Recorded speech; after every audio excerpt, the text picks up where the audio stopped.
Hi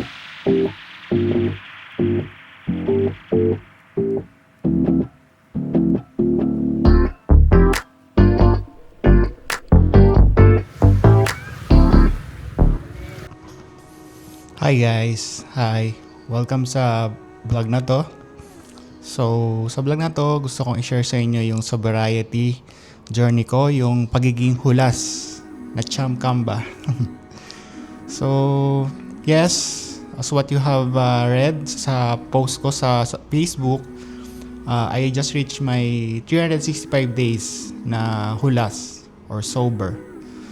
So, sobrang laki ng pagbabago sa buhay ko simula nung nilet go ko yung pagiging alcoholic na tao.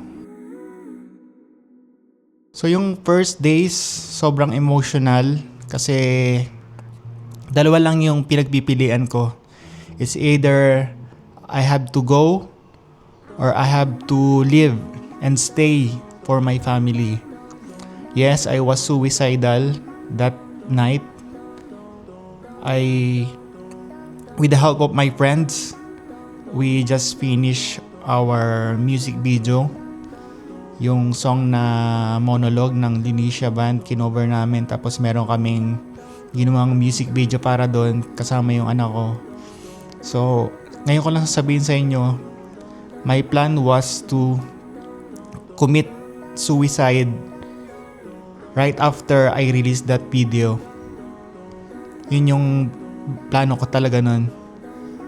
Mabuti na lang, tumawag ako sa Diyos nung gabi na yon. At ayun, sinimulan kong baguhin yung sarili ko sa paraan na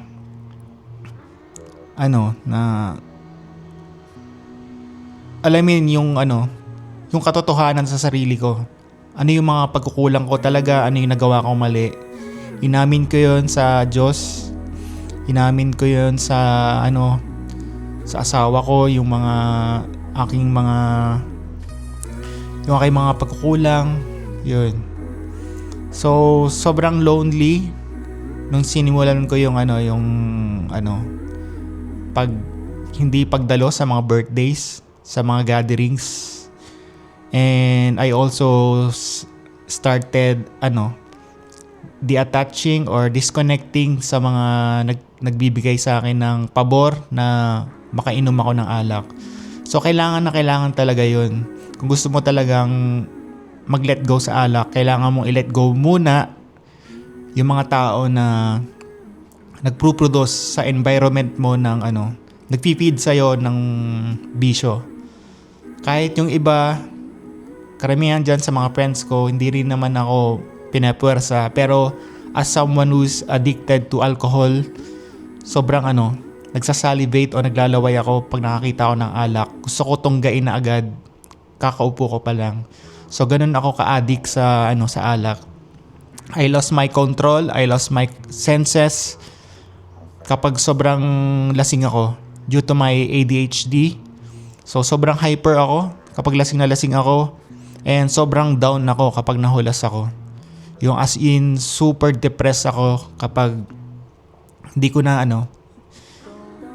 pag naso-sober out na ako, iba yung feelings talaga, para akong nasa impyerno. Sobra yung depression and also the anxiety after I caused damage when I was drunk.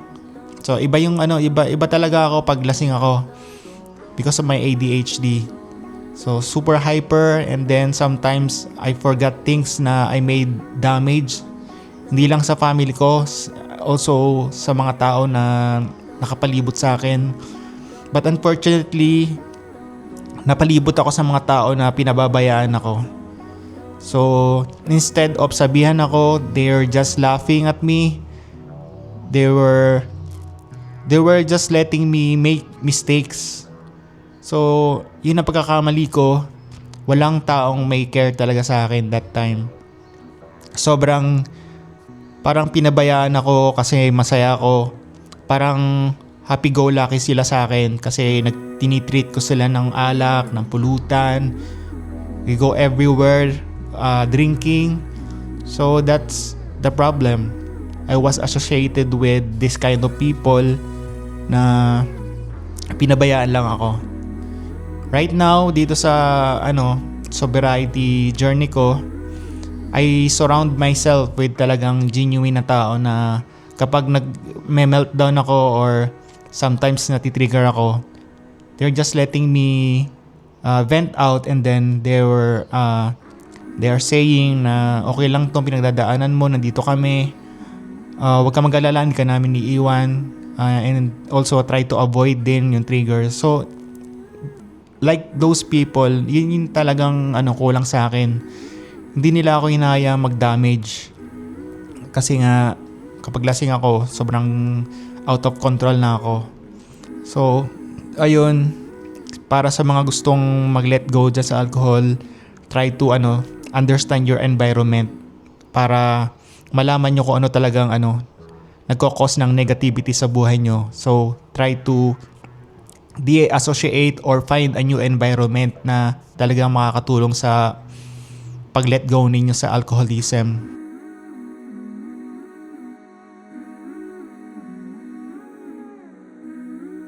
Sobrang lonely nga nung journey na to kasi kinailangan kong lumayo sa mga tao.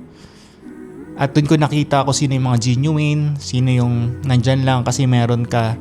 So super lonely and super lungkot kasi doon mo makikilala yung tao talaga na sincere and I'm not saying na loyal, but someone who's looking out for you. So ang dami kong na-realize nun. So super lonely, and also right now dahil nga hindi na ako nagiging present sa lahat ng gatherings, I also experience na parang hindi ka na nila papansinin kasi hindi ka na pumupunta sa mga gatherings. Like, hindi nila naunawaan na may pinagdadaanan ako. Hindi nila naunawaan na I am going through this journey, na I have to temporarily lumayo talaga. Sobrang hirap nung gantong case kasi wala ka namang ginagawang masama sa kanila, pero yung pag-de-associate mo, nakikita nila yon as parang ako yung may problema na hindi natin kailangan si Champ. Hindi naman yun yung hindi naman yun yung gusto kong iparating sa kanila. Kailangan maunawaan nila na may pinagdadaanan ako kasi masama na talaga ang alcoholism sa buhay ko. Ang nangyayari kapag naghiwalay ka sa mga tao na may mga drinking habits na ganyan. So iba talagang meron dyan yung mga tao na nandyan pa rin, nagiinom sila, nangangamusta. So na-appreciate ko kayo. And also, katulad na nabanggit ko, meron din mga friends na hanggang drinking sessions lang pala yung pakikisama sa akin. Pero upon na parang unawain yung pinagdadaanan ko, no one checks on me. Walang nangangamusta or how's my journey with sobriety. Naunawaan ko yun na hanggang dun lang pala yung care nila sa akin, and which is okay naman para sa akin. At naunawaan ko rin naman na I'm not a person who is to be associated din sa ganun pananaw. So I understand, and I hope na makahanap sila ng clarity rin sa buhay nila, at kung mapagdaanan nila ito, I'm sure they will understand as well. Yung silence sa sobriety is sobrang lungkot. Kasi pag nalalasing ka, ang saya-saya, nagkakantahan kayo, or nasa mosh pit ka, nakikipagslaman ka while you are drunk. So super lonely.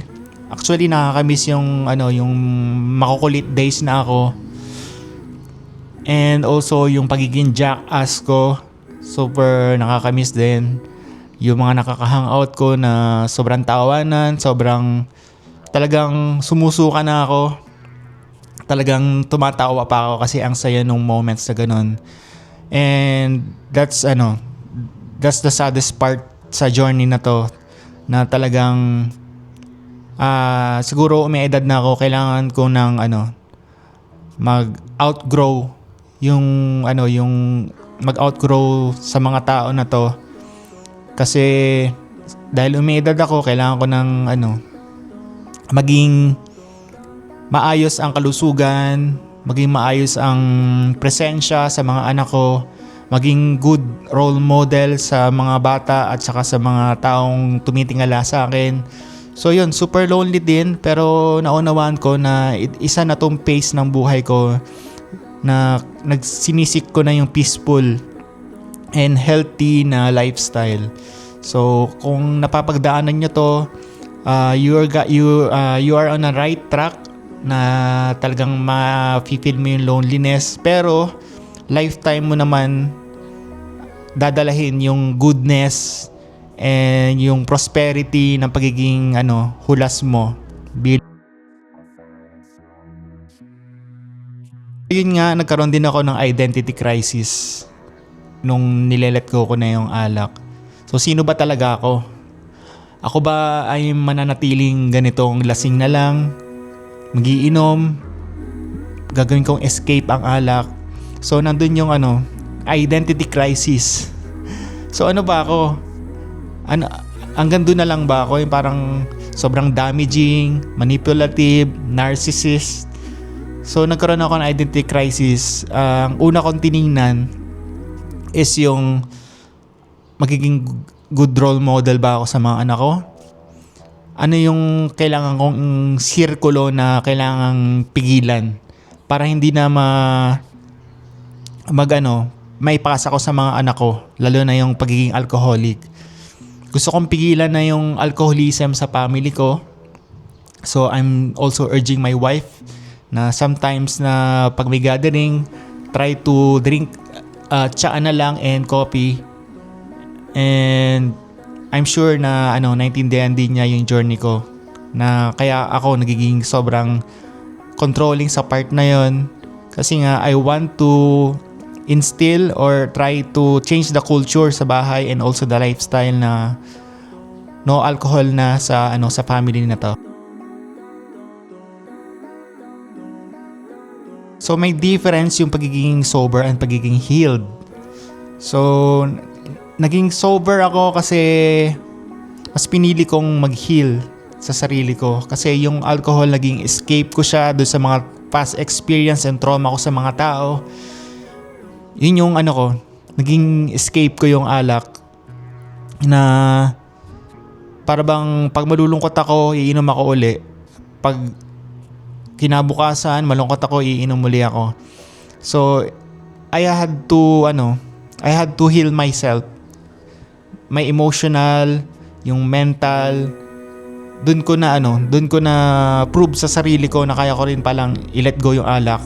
Basta ma-heal ko yung sarili ko, yung hatred, yung trauma, and yung mga triggers, yun. After that, continuous na yung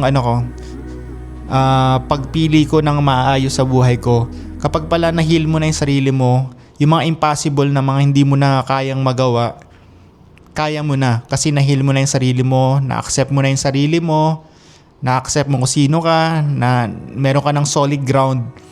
And also, napakadali na i-let go nung mga hindi na nakakatulong sa'yo. I had to let go of people, I had to let go of connections.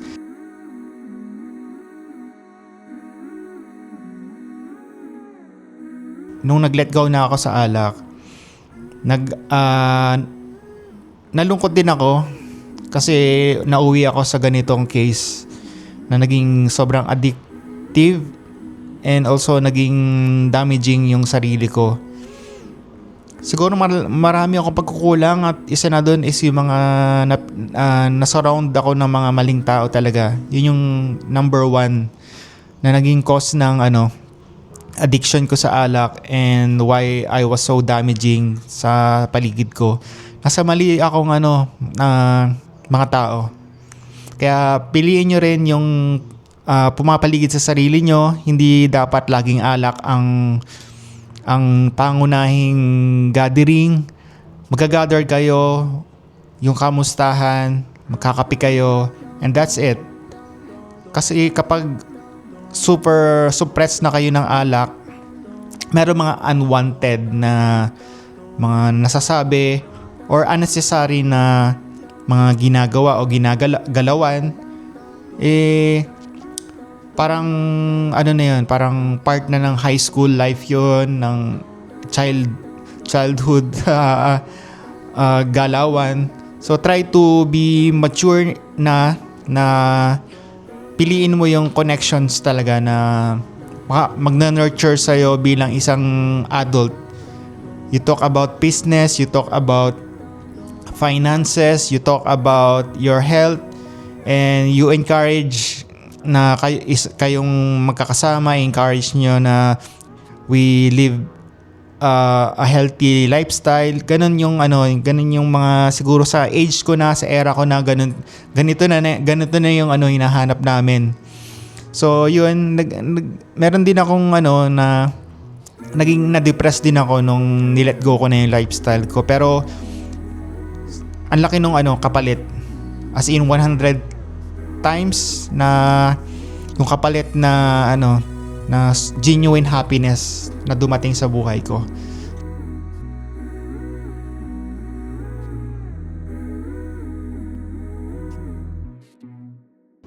Doon sa withdrawal process nung ako ay napatigil na ng first few months, talagang makakita ako ng alak, parang gusto ko nang tunggain kahit isang tagay lang.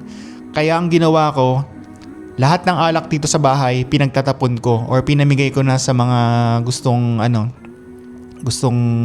hingin yung alak.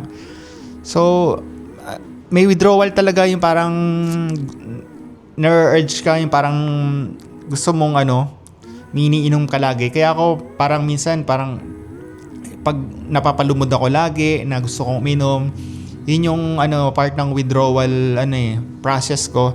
So nung ginagawa ko at ginagawa ni Kim, binibigyan ako ng orange, tinitimplan ako ng juice, or kumakain ako ng snacks para lang ma-divert yung isip ko. So yun yung yung mga first few months. Pero sa mga sumunod na months, mga after 6 months, hindi ko na siya hinahanap. Actually, uma-attend ako ng mga gatherings, inuman, nasa harap ko. Wala lang. Kahit abutan ako ng tagay, sasabihin ko, thank you very much, pero hindi na ako nagiinom. So wala na sa akin yung ganon. Pero naramdaman ko yung yung parang nade-depress ako minsan. Parang dati kasi pag nade-depress ako, iinom ako. Parang may ganun na na galawan ako dati, pero nawala na siya eh. Pag nade-depress ako, nagwo-workout ako. Or nanonood ako ng nakakatawa sa Instagram, or nagbabasa ng mga scientific explanation sa Reddit. And ayun, talagang naging consistent ako na hindi na ako kahit isang latak ng alak, wala akong nalasahan sa loob ng 1 taon. And I'm so happy about na nalampasan ko yun, and I know na kung paano ko pa malalampasan itong challenges. Challenging talaga yung withdrawal, sobrang challenging. Kaya ang ginawa ko, hindi ako uma-attend ng maraming gatherings. Kapag puro inuman, hindi ako pumupunta. Pag kape, dun, yun na. Ang pinaka cross addiction ko na ngayon ay kape. Masarap pagkape, pero ang maximum ko lang 3 cups per day. Yun lang. Masaya na ako dun sa kape.